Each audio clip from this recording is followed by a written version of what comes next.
අතරේ දිග බඩ වැටි වැලි කහ මල් වෙල ගැටි ඉඳුනිල් මිනි එලියක් දී දෙවටි දෙවටි එක සැටි දෙවටි දෙවටි එක සැටි.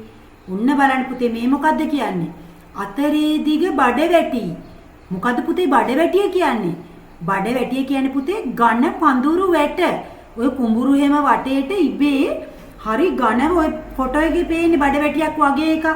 හරි ඝනව පඳුරු වැටක් වගේ වැවිලා තියෙනවා. මේ පඳුරු වැට හරි ප්‍රයෝජනවත් පුතේ. සත්තුන්ගේ වගාව ආරක්ෂා වෙනවා. ඒ වගේම විවිධ සත්ත්ව විශේෂ මේවා හැදෙනවා. හොඳ ඖෂධ පැලෑටි මේවා හැදෙනවා. හරිද? මේ බඩ වැටිය හරි ප්‍රයෝජනවත්. බඩ වැටිය කියන්නේ ඝන පඳුරු වැටට. එතකොට පුතේ දිගට තියෙන මේ ඝන පඳුරු වැටවල් අතරේ වැලි කහ මල් වල ගැටි. ඒ කියන්නේ මොකද්ද පුතේ?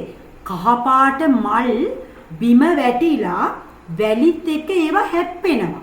ගැටිලා තියෙනවා, හැප්පිලා තියෙනවා. ඉඳුනිල් මිනි එලියක් දී. ඉඳුනිල් මිනි කියන්නේ පුතේ ඉන්ද්‍රනීල මාණික්කයට. මේ ඉන්ද්‍රනීල මාණික්‍ය වගේ එලියක් දීලා දෙවටි දෙවටි එක සැටි. දෙවටීම කියන්නේ පුතේ ළඟින් ඉන්නවා. එක විදිහටම ළඟින් ඉන්නවලු.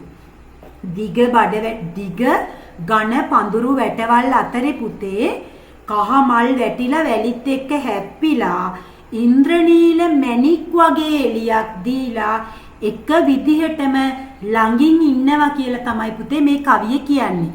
මේ ස්වභාව ධර්මය සඳරස් වැටිලා තියෙන විදිය තමයි මේ වර්ණනා කරන්නේ. හරි ලියාගන්න. බඩ වැටිය ඝන පඳුරු වැට. ඉඳුනිල් මිනි ඉන්ද්‍රනීල මාණික්‍ය. දැවටීම ළඟින් සිටීම. වචන 3.